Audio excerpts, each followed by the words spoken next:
Hello, everyone. Dr. Stevens here with a poem.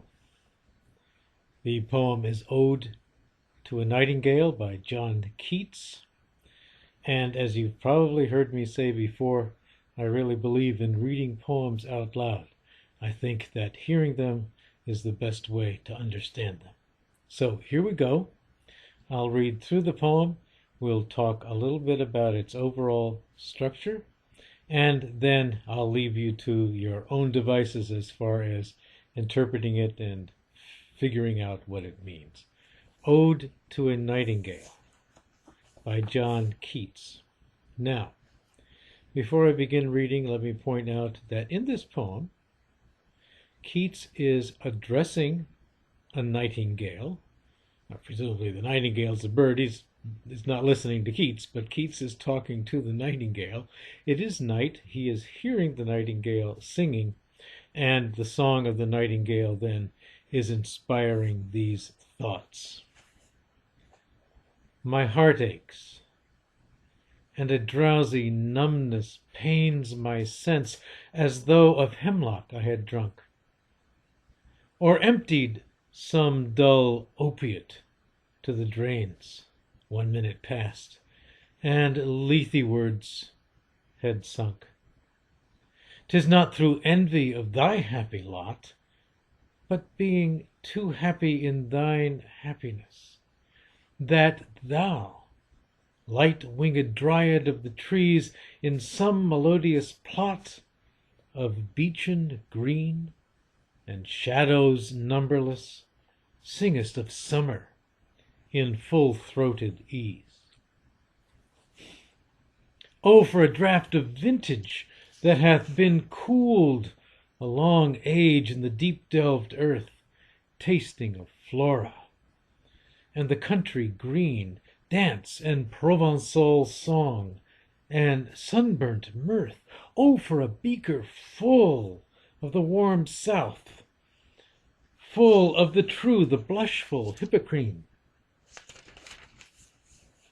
with beaded bubbles winking at the brim, and purple-stained mouth, that I might drink and leave the world unseen, and with thee fade away into the forest dim. Fade far away, dissolve, and quite forget what thou among the leaves hast never known, the weariness, the fever, and the fret here, where men sit and hear each other groan, where palsy shakes a few sad last gray hairs, where youth grows pale and spectre thin and dies, where but to think is to be full of sorrow and leaden-eyed despairs, where beauty cannot keep her lustrous eyes, or new love pine at them beyond tomorrow. Away, away, for I will fly with thee, not charioted by Bacchus and his pards, but on the viewless wings of poesy. Though the dull brain perplexes and retards, already with thee tender is the night, and haply the queen moon is on her throne. But here, clustered around by all her starry phase, but here there is no light, save what from heaven is with the breezes blown, through verdurous glooms and winding mossy ways. I cannot see what flowers are at my feet, nor what soft incense hangs upon the boughs, but in embalmed darkness guess each sweet wherewith the seasonable month endows the grass, the thicket, and the fruit tree wild, white hawthorn, and the pastoral eglantine, fast fading violets covered up in leaves, and mid-May's eldest child, the coming musk rose full of dewy wine, the murmurous haunt of flies on summer eves. Darkling I listen, and for many a time I have been half in love with easeful death, called him soft names in many a mused rhyme, to take into the air my quiet breath. Now more than ever seems it rich to die, to cease upon the midnight with no pain, while thou art pouring forth thy soul abroad in such an ecstasy. Still wouldst thou sing, and I have ears in vain, to thy high requiem become a sod. Thou wast not born for death, immortal bird, no hungry generations tread thee down. The voice I hear this passing night was heard in ancient days by emperors and clowns. Perhaps the self-same song that found a path through the sad heart of Ruth, when, sick for home, she stood in tears amid the alien corn, the same that oft times hath charmed magic casements, opening on the foam of perilous seas in fairy lands forlorn.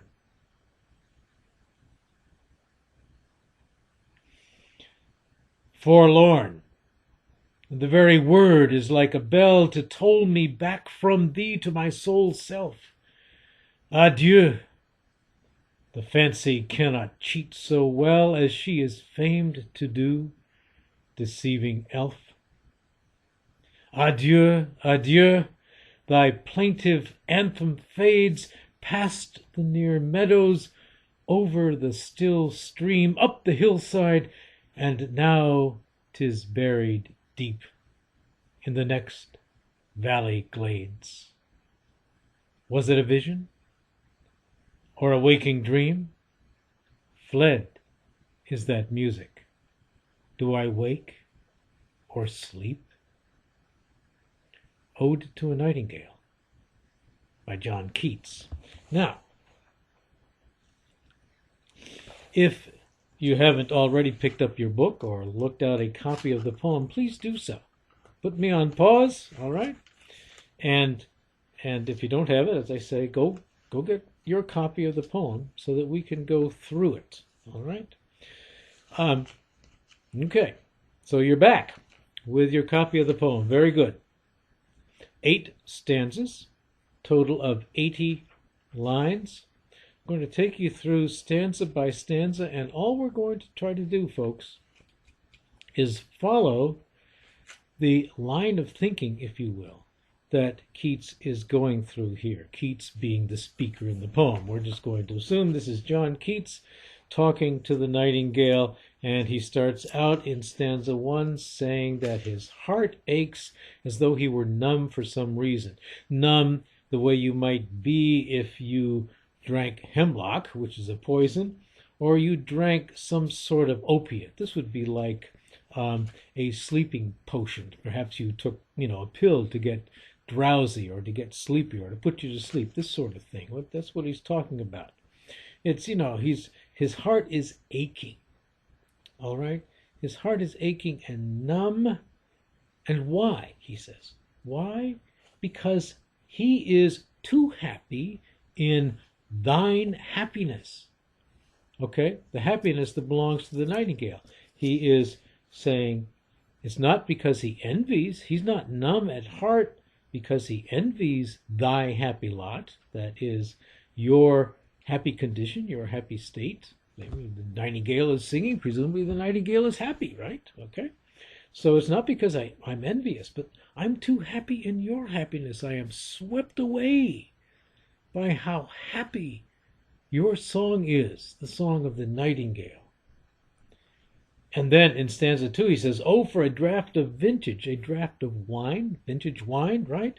A draught of some inspiring drink, all right? Some inspiring drink that might make him happy. the way the nightingale is happy. All right? Okay, now he doesn't mean this literally. Okay, as we see this eventually in stanza 4. He's not saying, I want to get drunk. No, but he is looking for something, some kind of agent, something that would inspire him. This is very important. Romantic poets were looking for inspiration. And why does he want this inspiring drink? Because he would fade far away with the nightingale. He says, I want something that will take me out of myself and allow me to fade away with you into the forest dim. Lots of images of going off into the darkness. Very important here. Notice those images. All right, the forest dim. And, as you read it, look for those images of shadow and gloom and darkness and so on that are throughout the poem. All right, so with you, stanza 3, with you I would like to fade away and forget the misery of this world. Okay, and he rehearses the misery of the world, the palsy that shakes gray-haired old people, palsy meaning like a fever, right? But then not just the old people, but the youth grow pale and they die, and love dies, and beauty dies and fades away, and so on. Okay? So he would like to forget that. And then stanza 4, away I will fly with thee. Now notice, not charioted by Bacchus. Bacchus was the god of wine. He's saying, no, I don't want to fly away, in some kind of drunken frenzy with Bacchus, the god of wine. No, I want to fly away on the viewless wings of poesy or poetry. In other words, the imagination. I would like my poetic imagination to carry me away the way your song is carried away into some kind of wonderful condition, some kind of wonderful state of affairs. But stanza 5, he remembers he's in the dark. Okay? Now, this is a very interesting stanza. What he rehearses in stanza 5 are the things that he cannot see, but that he is aware of through the sense of smell. He can smell these things. And again, getting back to that imagery of darkness, he's in the dark, it's night, he's listening to the nightingale singing, right? And then in stanza 6, a crucial stanza, darkling I listen, and for many a time I have been half in love with easeful death. Another kind of darkness, right? So, darkling I listen, I'm listening to you in the dark, and I'm remembering how sweet the thought of death can be. And in this particular case, the idea that death is sweet at this particular moment because of the beauty of your song, Nightingale. Now more than ever seems it rich to die, to cease upon the midnight with no pain, a painless, sweet death. Right? But look at the way the stanza ends. Look at the way it ends. Still, if I were to die, still would you sing? In other words, you would continue to sing, still in that sense of continuing on. You would still sing. And I would have ears in vain, right? I mean, I wouldn't be able to hear you. I would be dead. To thy high requiem become a sod, a piece of earth, in other words, lifeless. And look at what he calls the Nightingale's song at this point, a requiem. What is a requiem? A song for the dead, right? And then the last two stanzas, thou wast not born for death, immortal bird. All right. Your song has been, and he rehearses various places where the song has been heard perhaps in the past, including Ruth in the Bible, right? Thousands of years ago. So rehearses the immortality of the song of the nightingale. That song is immortal. It never dies, right? but he is mortal. We just saw that in the previous stanza. He's going to die. He is not going to hear the nightingale's song. And as soon as he makes reference at the very end of stanza 7 to fairyland's forlorn, all right, that is lonely and forsaken. Ah, he says, forlorn, the very word is like a bell to toll me back from thee, from the nightingale, to my sole self, myself alone. Now, what has happened? He has, in effect, he has talked himself into remembering that there could be something deceptive in the beauty of the nightingale's song. He says, adieu, the fancy cannot cheat so well as she is famed to do. Fancy in this case is the poetic imagination. And his imagination has been running wild here. All right? He's been able to write this poem. And he has been able to imagine flying away with the nightingale, flying away from the ills of this world, flying away to a better and more beautiful condition, more beautiful life. And then what is he doing at the end? He's saying, wait a minute. That poetic imagination cannot always deceive as well as we think it can. And that's a very, very crucial point here, isn't it? So he ends by noticing that the nightingale's song is fading away. He is left here with that question.